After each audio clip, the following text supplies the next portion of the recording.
There is a blessing in everything. Behind every moment of adversity in your life, there is a blessing and a lesson. Every moment of adversity has those two things. Pain always leaves a gift. Sometimes the breakup is the blessing. See, sometimes you got to get rid of a man in order for God to give you the man that you really need. You just have to hang in there. He might have something better for you. Don't worry about the people that God has removed from your life. He saw things you didn't see. He heard conversations you couldn't hear. And he made moves you wouldn't make. And that's it. What do you do when what God gave you to ride in starts coming apart? Do you give up hope? Do you walk away? I don't want you to define success or to ask God to preserve the temporary. See, God promised to get you there, but he didn't say how.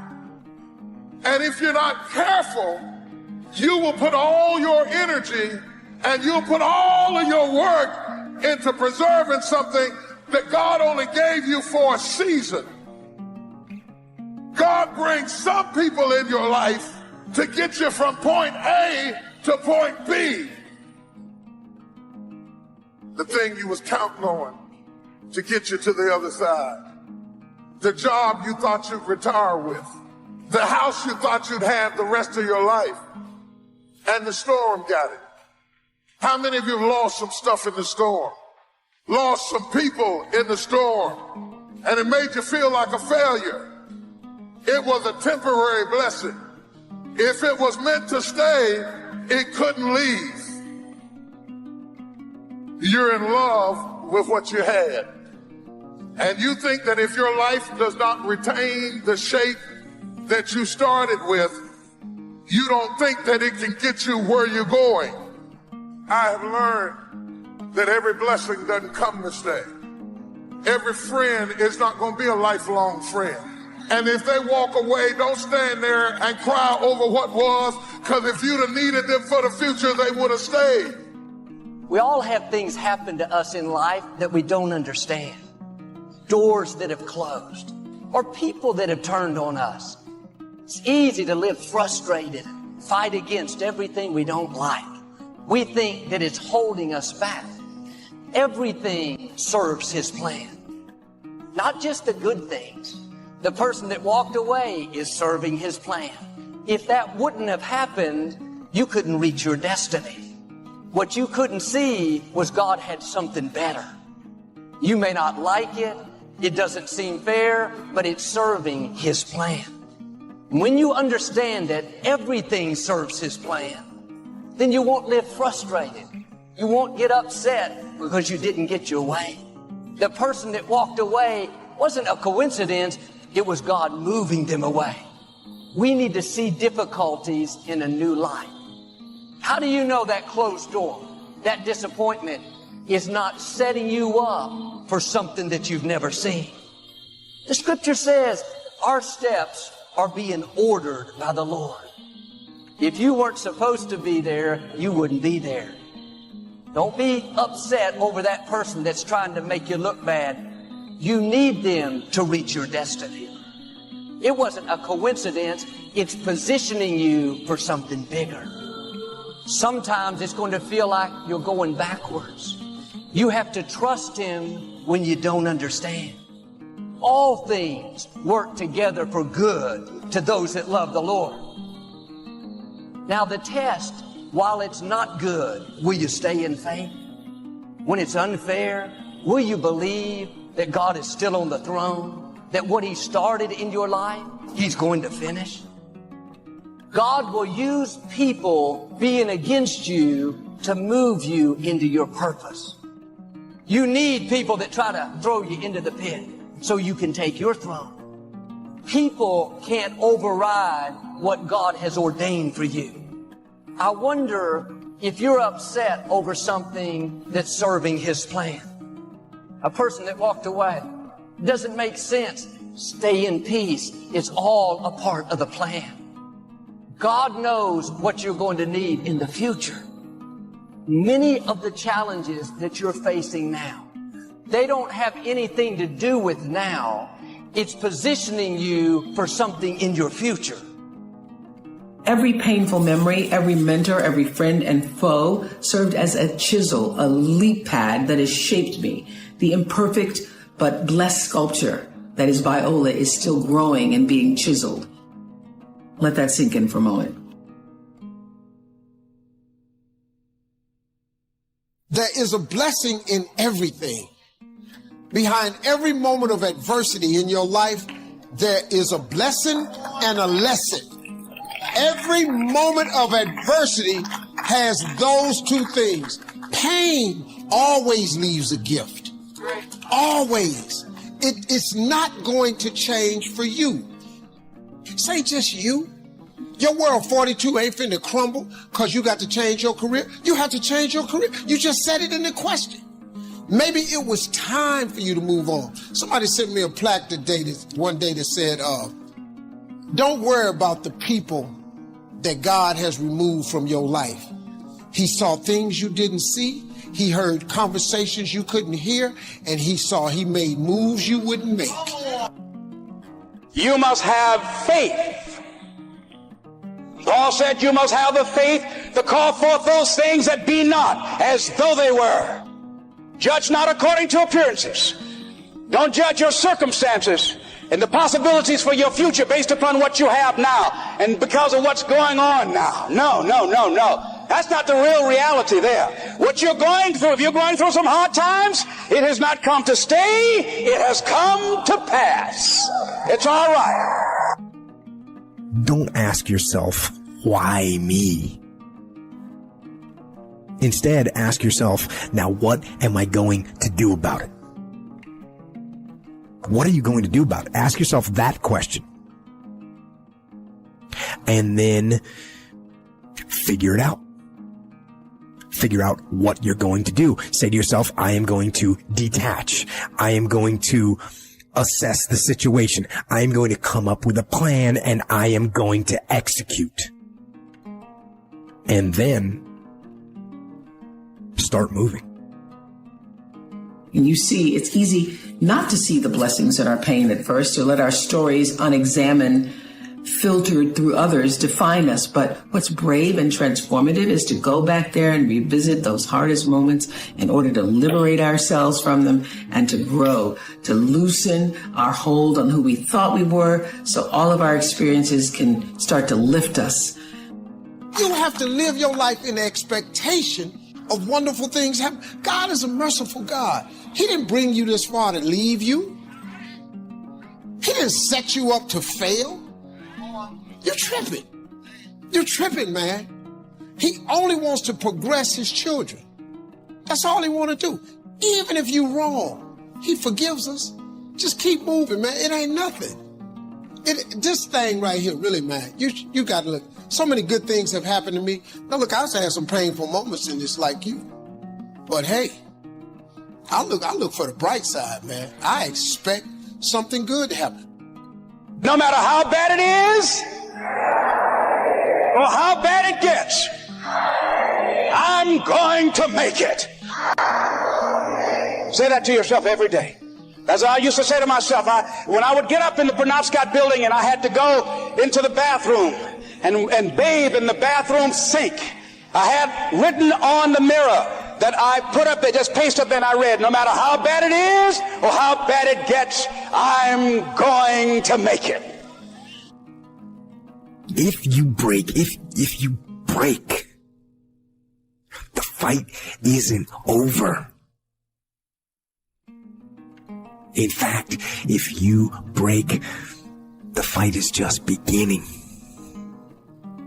And as you crawl up and out of that dismal and wretched place, you're covered in blood and sweat and dirt and filth as you rise above what you were.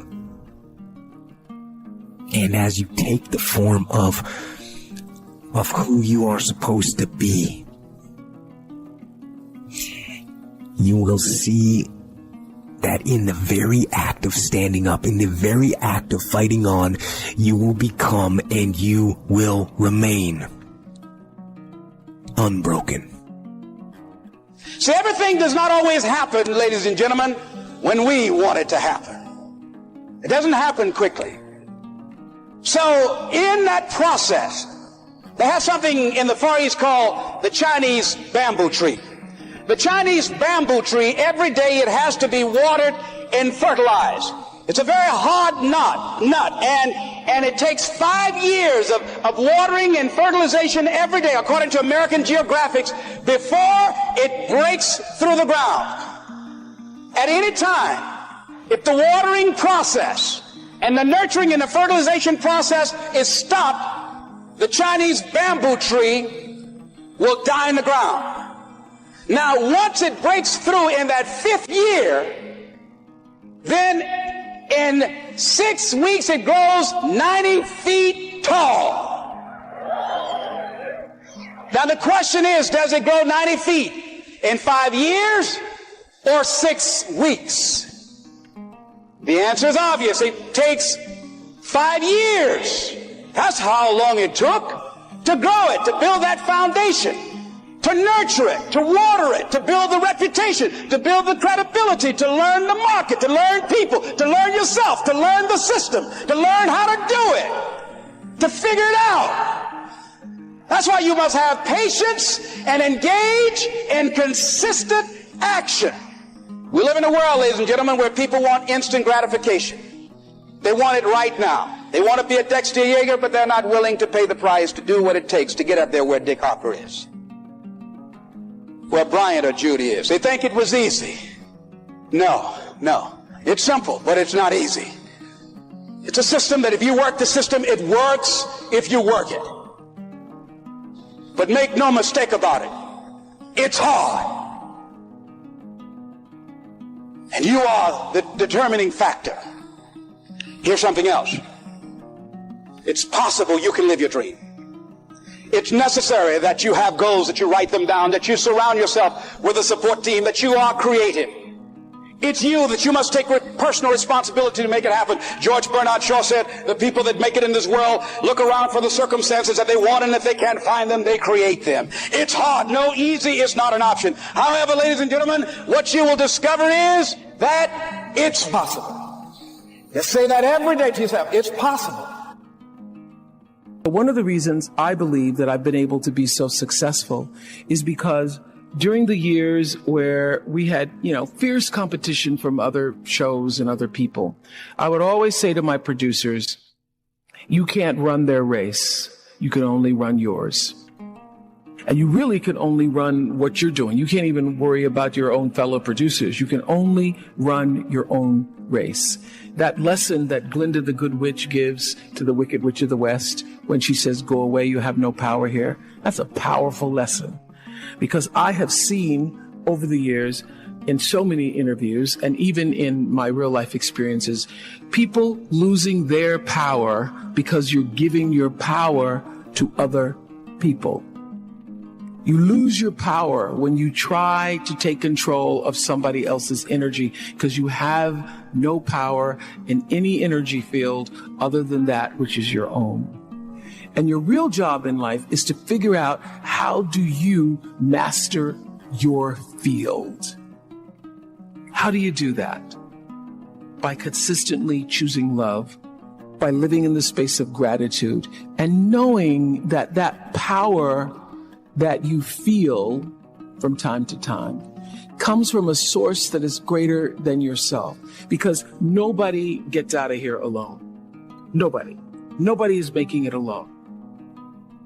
And when you are trusting in when you are afraid, when you are sad, when you are unable to make a decision, when you are challenged, when you are moving in the direction of all that which is fearful, it's because you're trusting in your own power. I couldn't get here by my little bitty ego self. When you look at where I've come from, a little town, apartheid town, Kosciuszko, Mississippi in 1954, where there were more lynchings of black men per capita than any place else in the world. Where you had to be off the streets, literally, when white people walked down the streets. Where there was no vision or hope for you as a black man or black woman, other than being a domestic or teaching in the colored school. And my ability to step into literally the flow and grace that I call God is what has gotten me here. And I consistently mind that, because having a spiritual life isn't something that you can attain because you already are a spiritual life. Pierre Teilhard de Chardin said, we're spiritual beings having a human experience. I know this to be true. So it's not like you can go out seeking a spiritual life.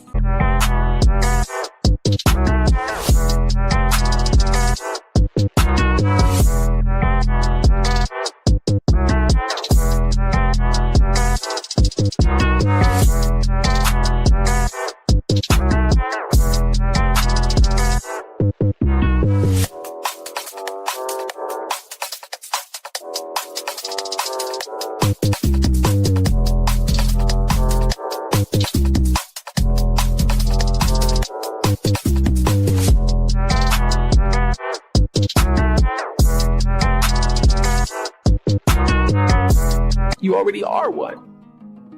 And the real job is for you to become aware of the soul's calling and the spirit that resides in, above, around, and through you. And be about the business of fulfilling that. There is no one else in creation like you. There's nobody like you. And what you've come to do and what you have to offer is like no other, even if they're all doing the same thing. There is no real doing in the world without being first. For me, being, your presence, your connection to yourself and that which is greater than yourself is far more important than what you do, but also is the thing that fuels what you do. And I know that one of the things that is so important for what happens here at the graduate school is that you have leaders who are self-actualized and understand what your contribution to change the world can be. You can only do that if you know yourself. You can only do that you cannot do it unless you take the time to actually know who you are and why you are here.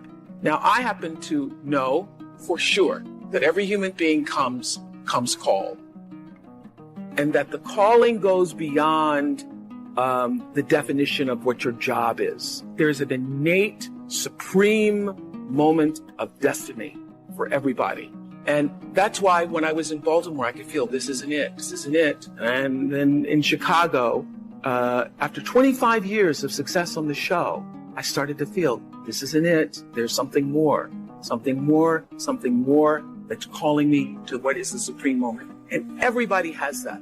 And you cannot fulfill it unless you have a level of self-awareness, to be connected to what is the inner voice or the instinct. I call it your emotional GPS system that allows you to make the best decisions for yourself.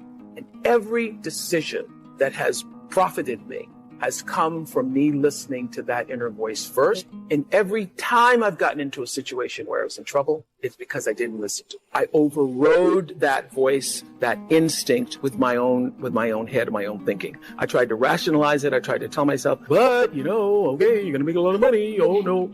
And so I sit here profitable, successful by all the definitions of the world. But what really, really, really resonates deeply with me is that I live a fantastic life. My inner life is really intact. I live from the inside out. And so everything that I have because I let it be fueled by who I am and what I realized my contributions to the planet.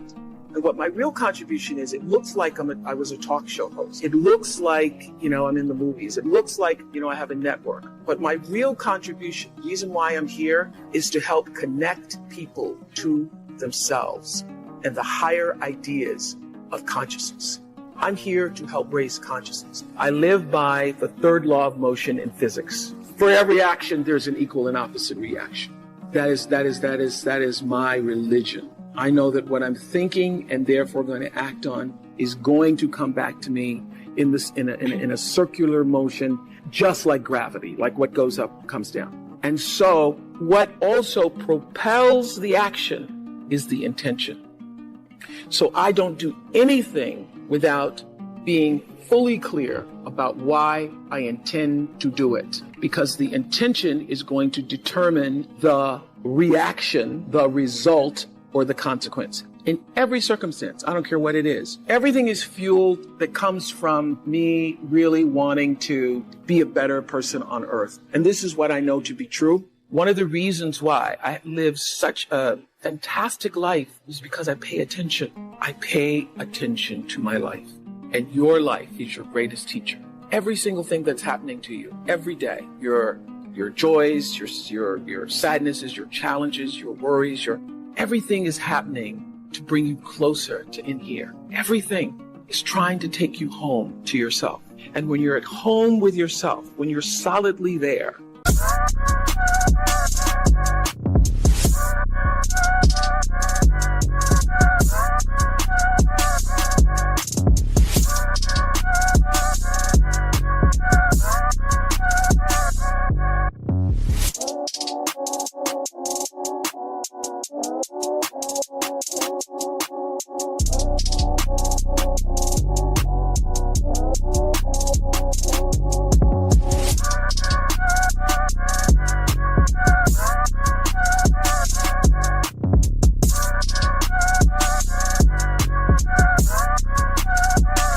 connected to whatever you call creation, even if you don't call it anything, connected to an energy force that has unlimited power for you. You can connect to that.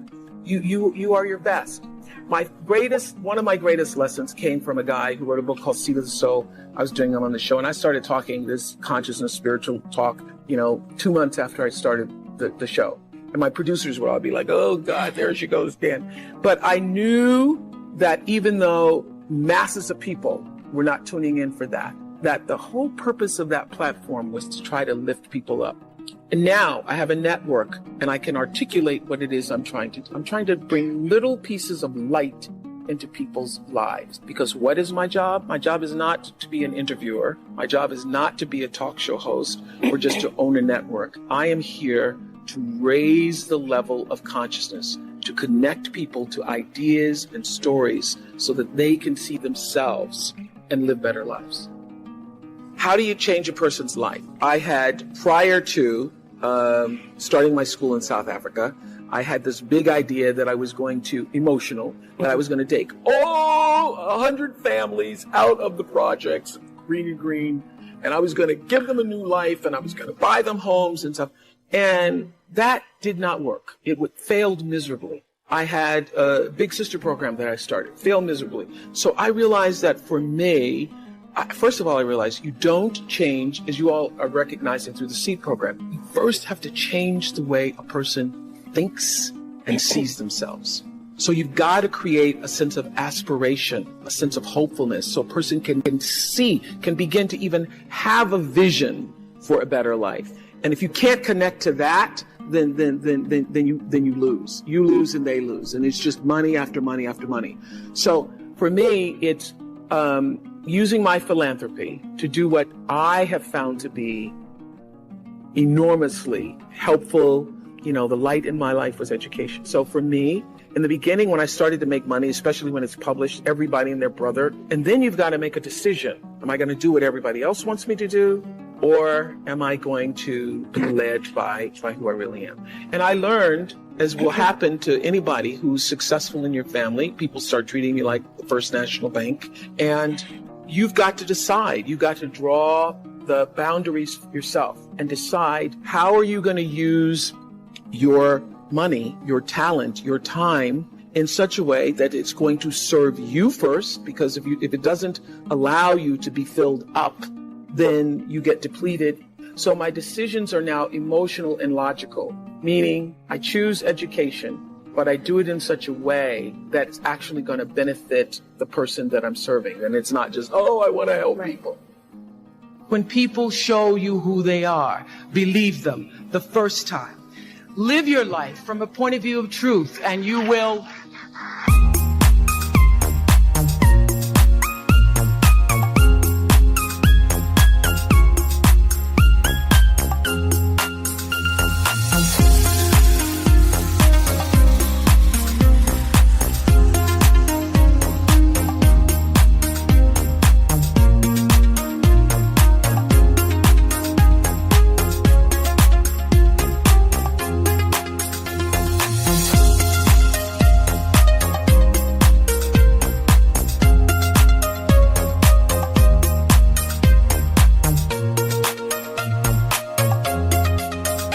And you will survive everything.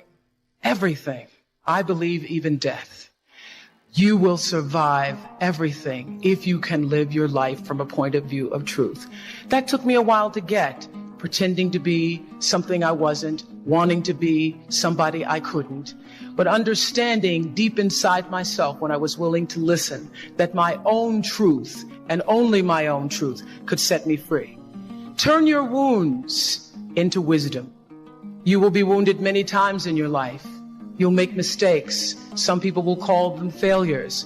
But I have learned that failure is really God's way of saying, excuse me, you're moving in the wrong direction. I remember being taken off the air in Baltimore, being told that I was no longer being fit for television and that I could not anchor the news because I used to go out on the stories.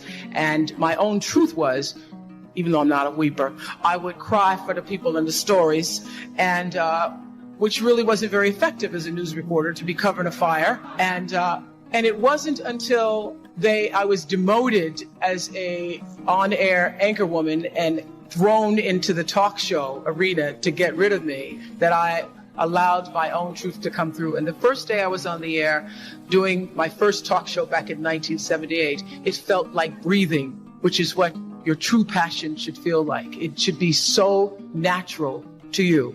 And so I took what had been a mistake, what had been perceived as a failure with my career as an anchorwoman in the news business, and turned it into a talk show career that's done okay for me. Be grateful. I have kept a journal since I was 15 years old, and if you look back on my journal when I was 15, 16, it's all filled with, boy troubles, men troubles. My daddy wouldn't let me go to Shoney's with Anthony Odie, things like that. As I've grown older, I've learned to appreciate living in the moment, and I ask that you do too. I've asked all of my viewers in America and across the world to do this one thing. Keep a grateful journal.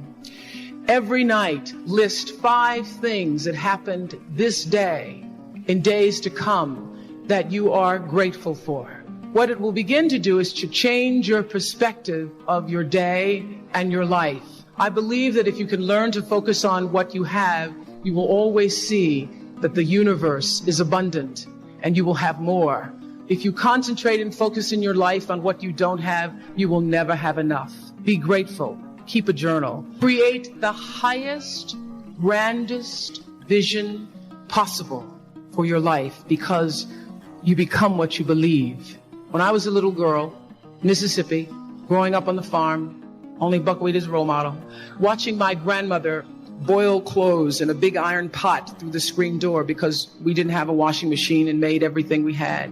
I watched her and realized somehow inside myself and the spirit of myself that although this was segregated Mississippi and I was colored and female, that my life could be bigger, greater than what I saw. I remember being 4 or 5 years old. I certainly couldn't articulate it, but it was a feeling, and a feeling that I allowed myself to follow. I allowed myself to follow because if you were to ask me what is the secret to my success, it is because I understand that there is a power greater than myself. If you can be still long enough in all of your endeavors, the good times, the hard times, to connect yourself to the source. I call it God. You can call it whatever you want to, the force, nature, Allah, the power. If you can connect yourself to the source and allow the energy that is your personality, your life force, to be connected to the greater force, anything is possible for you. I am proof of that. I think that my life, the fact that I was born where I was born and the time that I was and have been able to do what I've done, speaks to the possibility, not that I am special, but that it could be done. Hold the highest, grandest vision for yourself. I'm not afraid, because I know that all of us have limited time here. But the real question is, who are you and what do you want to do with it? And how are you going to use who you are? My favorite line from Seed of the Soul is, when the personality comes to serve the energy of your soul,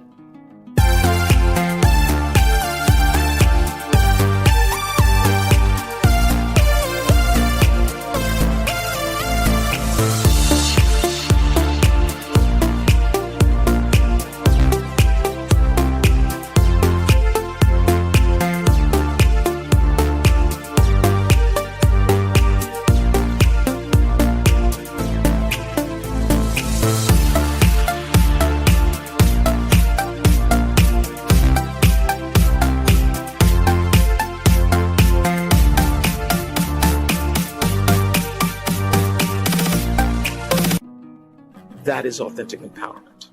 When you align your personality with what your soul came to, and everybody has it, align your personality with your purpose, and nobody can touch you. And you wake up every day and you are fired up. You're like, oh my God, another day. It's so great. Because everybody has a purpose. So your whole thing is to figure out what that is. Your real job is to figure out why you're really here, and then get about the business of doing that. That's it. So how do you continue to prepare yourself to live out the highest, fullest, truest expression of yourself as a human being? And I just want to end with this. There are no mistakes. There really aren't any, because you have a supreme destiny. When you're in your little mind, in your little personality mind, where you're not centered, where you really don't know who you are, that you come from something greater and bigger, and we really all are the same. When you don't know that, you get all flustered. You get stressed all the time, wanting something to be what it isn't. There's a supreme moment of destiny calling on your life. Your job is to feel that, to hear that, to know that. And sometimes when you're not listening, you get taken off track. You get in the wrong marriage, the wrong relationship, you take the wrong job. Yeah, but it's all leading to the same path. There are no wrong paths. There are none. There's no such thing as failure, really, because failure is just that thing trying to move you in another direction. So you get as much from your losses as you do from your victories, because the losses are there to wake you up. So when you understand that, you don't allow yourself to be completely thrown by a grade or by a circumstance, because your life is bigger than any one experience. And if I always ask people on Super Soul Sunday to tell me, what would you say to your younger self? Every person says in one form or another, I would have said, relax. Relax. It's going to be okay. It really is going to be okay. Because even if you're on a detour right now, and that's how you know, when you're not at ease with yourself, when you're feeling like, that is the cue that you need to be moving in another direction. Don't let yourself get all thrown off, continue to be thrown off course. When you're feeling off course, that's the key. How do I turn around? So when everybody was talking about, when I started this network, if I had only known, good Lord, how difficult it would be. The way through the challenge is to get still and ask yourself, what is the next right move? Not think about, oh, I got all of this stuff. What is the next right move? And then from that space, make the next right move. and the next right move, and not to be overwhelmed by it because you know your life is bigger than that one moment. You know you're not